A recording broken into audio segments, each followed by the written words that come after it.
Finding a job has never been easy, and the current market situation is making it even more difficult. However, there are industries that are growing and companies that are hiring. According to executive search experts, to succeed in landing that new job, candidates have to be a lot more strategic and proactive. Simply filling out online job applications or asking people if they know of anyone who's hiring is unlikely to lead to success. I'm Jane Singer, and welcome to A Seat at the Table. Today I'm talking with Darcy Bevelacqua, an executive search specialist and career coach. She began her career as an HR recruiter for American Express, followed by positions at Prodigy, Accenture Interactive, and other leading marketing and technology companies. Today she is managing director of Executive Connections, a boutique recruiting firm specializing in marketing transformations. I reached out to Darcy and asked her to share some of her best insights and most practical advice for mid to senior level executives who are looking for a new job or to make a career change.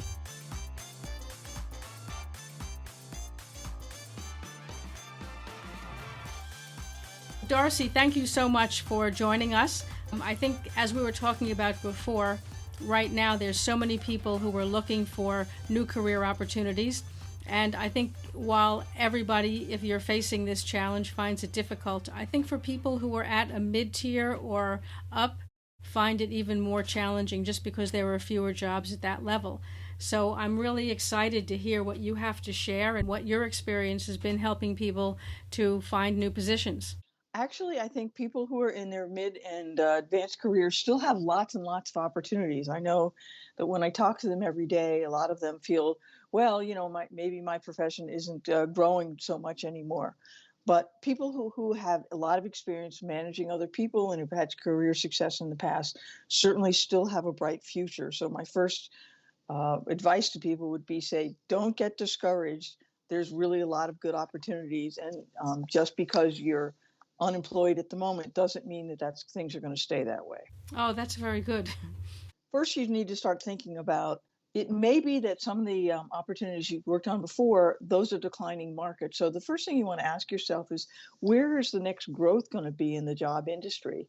So you should be looking for industries that are growing to apply your unique skills to them in a way that can help them move forward.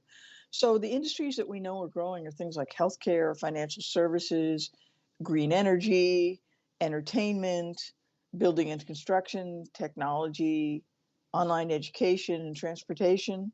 All of those are growing areas. So they need more resources. And one of the things to think about is, can I apply my current skills to those areas? Because that's where there's likely to be a strong need for people with experience who can help them move from where they are now to where they want to go. Right. I mean, realistically, though, how, I don't want to say easy, but how realistic is it for somebody, even if they have the general skills, to make that transition from having been, let's say, a garment industry executive, or a retail industry executive, to move into something totally different, or at least that the employer might see as totally different, such as healthcare or green energy or so forth? Okay, I would agree. The employer won't make that adjustment. So you, as the person looking for the opportunity, needs to make the adjustment. And so one of the things you need to do is research that industry and find out what are their real needs. Then try and figure out what skills have you learned in your current occupation that you can apply to those. So let's take something as simple as healthcare. If you are in the retail industry and you've learned a lot about customer segmentation and customer experience and changing trends all the time, that things don't stay the same. Those are ideas in healthcare that are kind of new because they haven't had those experiences, because they mostly just deliver the same service and people have figured that it's fine. So you can bring to them a different point of view that's going to help them be more customer centric, going to help them provide services in a way that customers will be more satisfied, and be able to help them grow their company. But you, as the job seeker, need to show them how what you've done before can apply to their business and help them grow forward. They aren't probably going to see it. Right, right. So you basically have to create that picture for them and put yourself in it and them in it. Exactly right. Because most people just don't kind of see right too far in front of their nose. So it's incumbent upon the job seeker to take their skills and show the prospective employer how their own skills can relate to that and what extra things they bring to the table that the rest of the team doesn't have. Right. I think that's really interesting because I think most people look at it just from trying to match skill for skill. And certainly on the hiring side, people at least feel that companies look to see, well, these are the things that we need to fill this position and who is an exact, sort of a lateral match to that as opposed to someone who might bring something extra. I would agree. That's the way they start. So it's incumbent upon you as the job seeker to show them why you can bring even more than what they're asking for. Right. Now, I think that another sticking point that people have is that, especially nowadays when everything is being done online with online applications and so forth, how does anybody jump over that? Because oftentimes, if you're filling out an online job application or you're having to go through HR, for example, you may not be dealing with someone who sees that big picture, or that person may feel, well, my boss wants this, so I just have to look for what they've defined. I would say do not. Applying online works really well when you're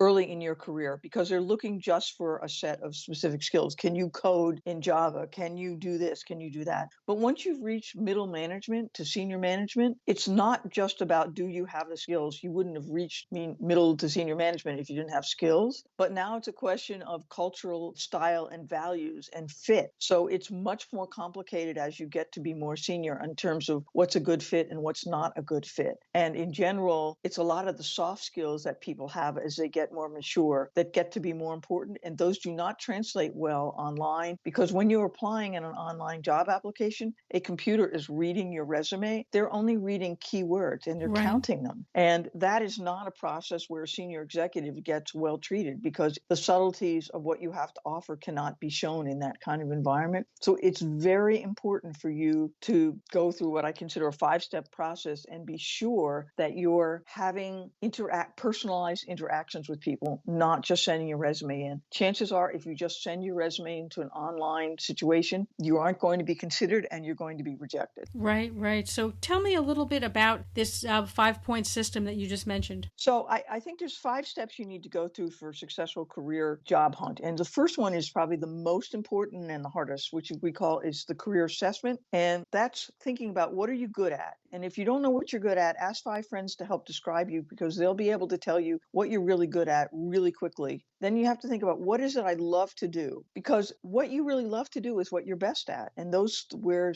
you'll really shine. And then you want to start thinking about what industries are attractive to you and where you might want to be going. And if you have a skill gap that you need to fill in because you need it for this particular industry, my feeling is go ahead and take an online course or do it or volunteer to try and get that skill so that you are able to compete in the new environment successfully. It won't take you that long to get up to speed, and there's lots of opportunities for you to learn things. So if you're finding that there's a particular skill gap you've got, fill it in. That makes a lot of sense, and I think a lot of people don't look at it from that point of view. I'd agree. They try and just sort of take wherever they are and they say, oh, I can just do this again and again and again.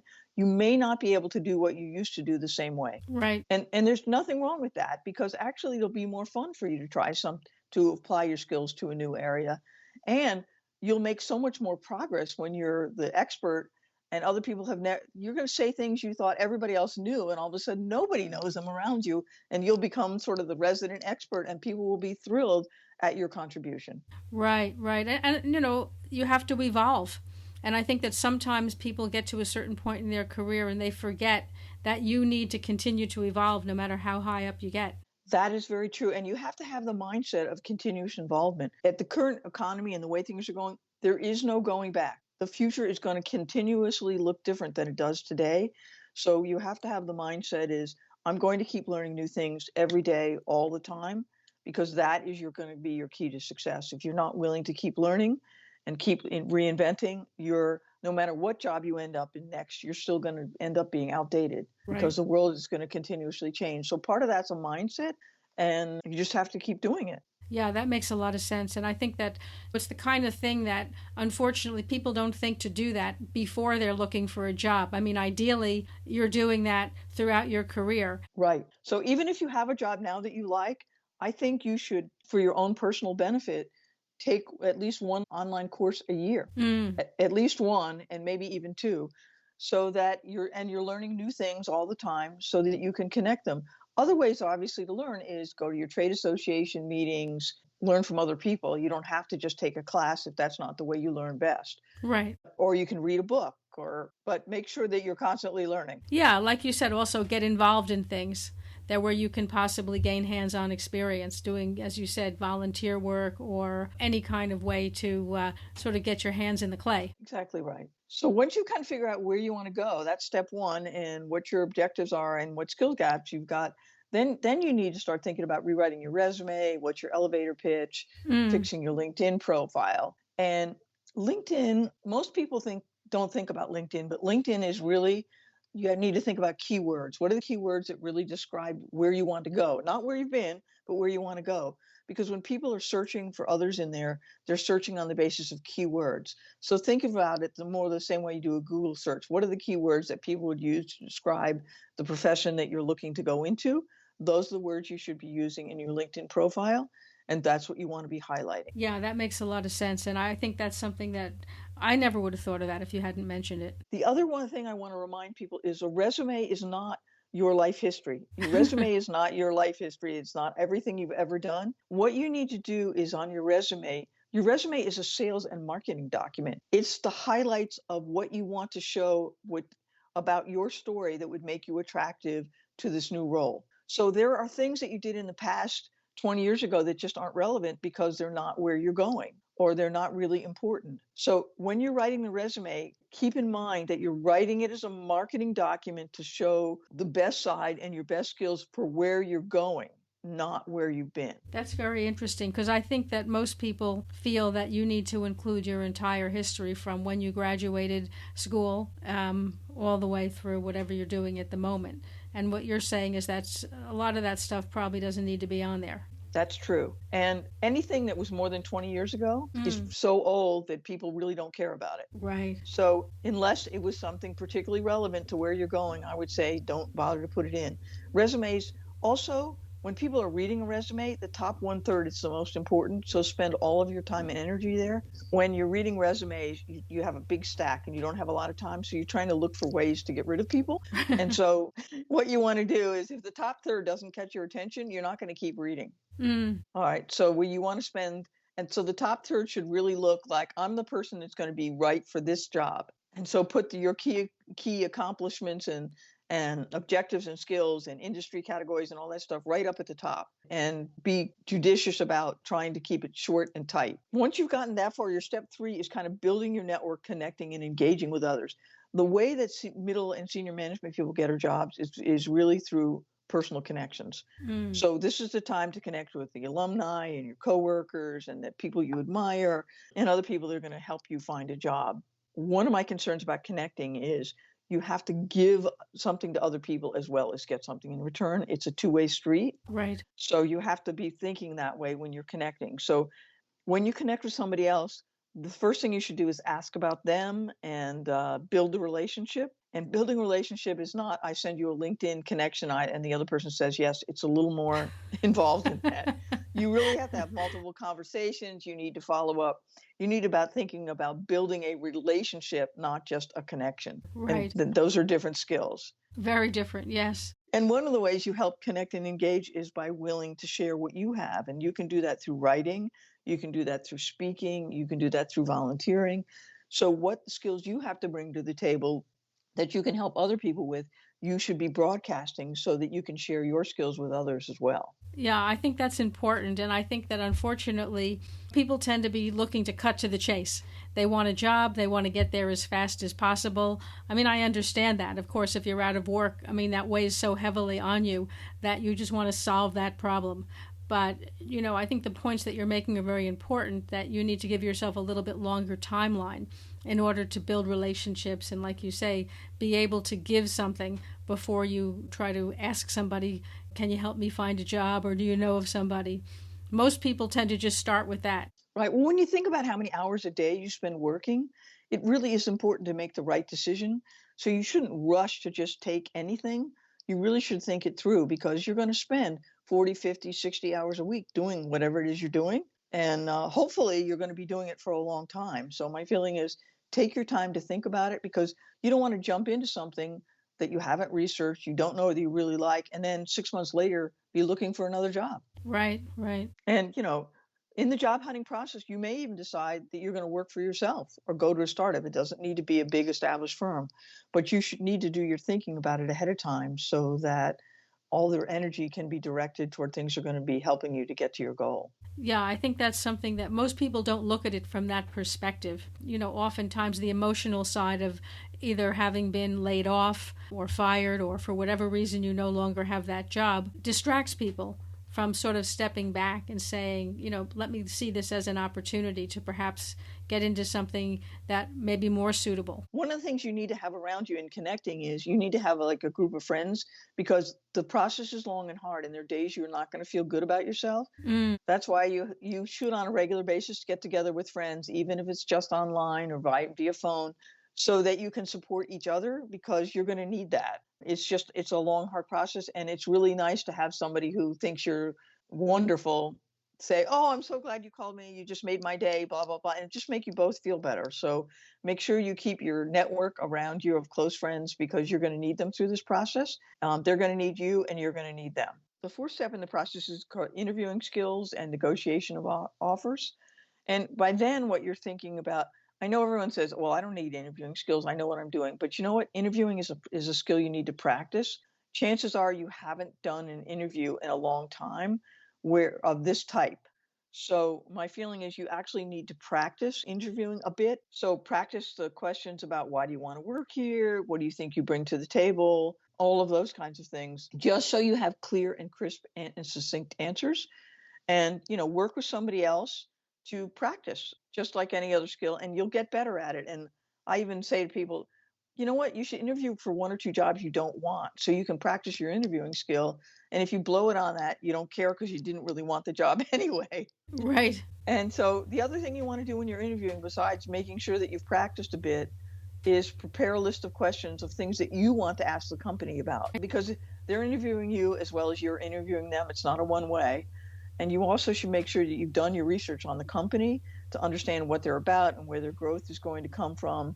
Read the annual report, listen to online what the analysts are saying about the business, so that you're really truly informed about what it is you're looking at, and you can sound like a senior executive who knows what they're doing. It brings up an interesting point, because people will tell people who are interviewing that they should be researching the company and so forth. And if it's a public company, of course, that's a little easier to do. But I wonder, how much of that are you, in a sense, making assumptions, as opposed to going in and asking them questions as to what they might be needing? I don't know if that makes sense. It does.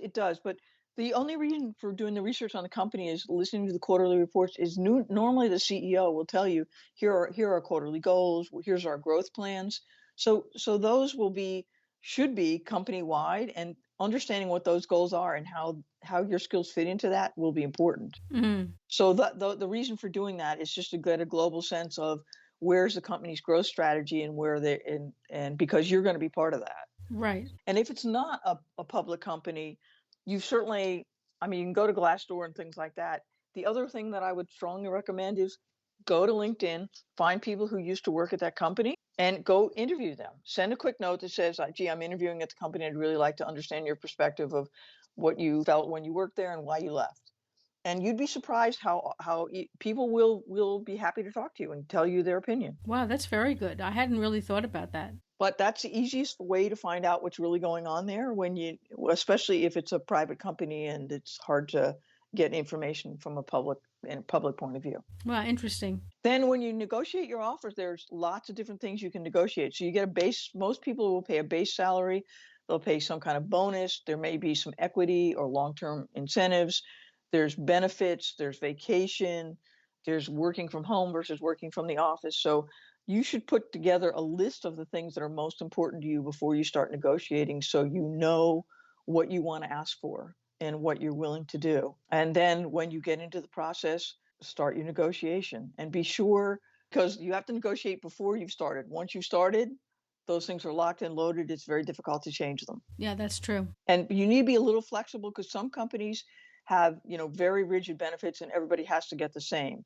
Some But usually there's more flexibility in the base and the bonus and equity and the things like that. So identify what's the most important to you and make sure that that's what you're going to ask for. Yeah, I think going in prepared, as you said, is really critical because I think a lot of people don't think through all the way to that point and then they're sort of on the spot. And I would say be flexible here. So if there's something that's important to you and the other person kind of says, we don't usually do that, you say, well, how do you think we could work on that together to come to a solution that would work for both of us? Mm, Again, be a problem solver, don't be a dictator. right. And that'll work in your best interest. And then, of course, the last step is creating your 90-day plan. Once you get hired, you want to make sure you're aligned with your boss about what you're supposed to do. You want to have a written plan that you both agreed to so you know what you're going to be measured on. You want to spend the first 90 days getting to understand the business and the culture. And I think identifying some low hanging fruit where you can make an impact right away so people see you as a solution person. And you want to establish yourself as the person who goes above and beyond what people ask for to make a contribution. And then you'll be pretty much set and ready to go and be in a good position as the company grows and you'll grow with them. That's a really good suggestion because no one really ever points out that initial 90 days. And I think just about no one, myself included, has ever even thought about that and how important that is to be able to sort of set the tone. Well, the reason the first 90 days are important, and this is more important for the senior people, not so much again for junior people, because in junior people, they have sort of a training program and stuff. By the time you get to middle and senior management, people just assume you know what you're doing and they just kind of throw you in and they don't tend to tell you what to do. So you need to kind of create what do I think makes sense and then make sure that you're bouncing it off your boss to be sure that they're in agreement that that is what you should be doing. And then people will start to see how valuable you really are and how many great skills you've got. And you'll get to be the go-to person. And then people will say, oh, yes, this person's invaluable to me. Why would I ever not want to have them on my team? And that will get you well seated in the new company and successful. And if you're having trouble, that's a good time to think about hiring an executive coach or getting some extra support to be sure that because the first 90 days is where people form an impression of you. And whether you like it or not, that impression gets moved around the company. And so if I say, well, gee, what do people think of Jane? People have an opinion of you even if you've never met them. Right. And that opinion becomes reality whether you like it or not. So it's very important to get started on the right foot. Yeah, that's really true. And I think people really overlook a lot of these things. And it's just the nature of organizations. But especially if you've worked in the same place for a long time, certain things are less obvious just because they've become part of the status quo, so to speak. That's right. That's right. So if you're looking at people who are looking for jobs, what are the classic mistakes that you see people making? I think the classic mistakes are one, the people don't connect properly. So I get connections, invitations every day. And so sometimes somebody will send me a note, would you like to connect on LinkedIn? I'll say yes. And they never follow up with me. Why did you want to connect with me if you're not going to follow up? That's a missed opportunity. The reason you're connecting with somebody should be because you have something to offer them or they have something to offer you. So there should be a personalized message of why you want to connect. And then there should be an appointment set up to learn more about that person and for them to learn more about you. I have people contact me all the time looking for a job, but they haven't done any work, so they don't really know what they want. And somehow they think the other person should do all the thinking for them. And that's not realistic. When you specifically are looking for a job or an opportunity, when you make an ask, it should be something very specific, like, I would like to learn more about clean green energy. You know somebody who might be able to share their knowledge with me or give me some books to read or something like that.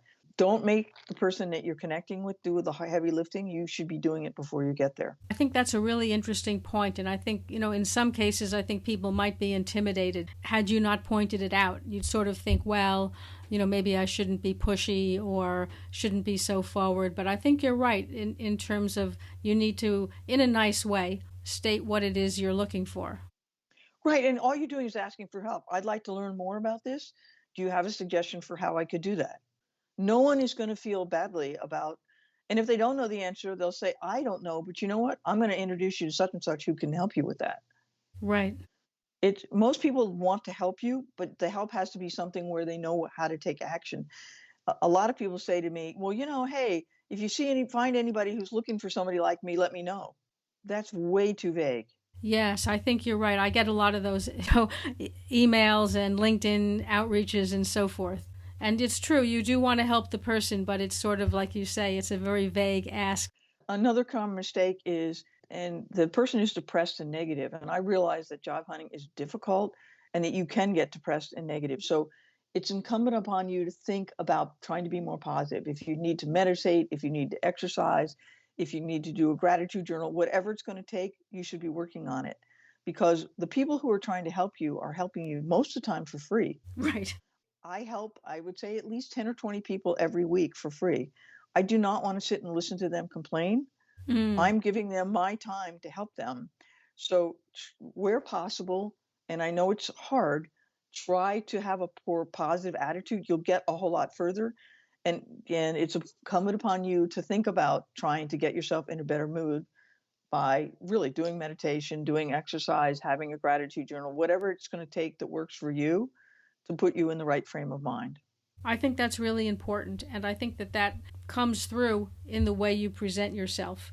And it's not always easy, especially if someone's been out of work for a long time and they have financial pressures that are starting to bite in. But you're right. I mean, you have to be able to be strong and convey a successful kind of an outlook.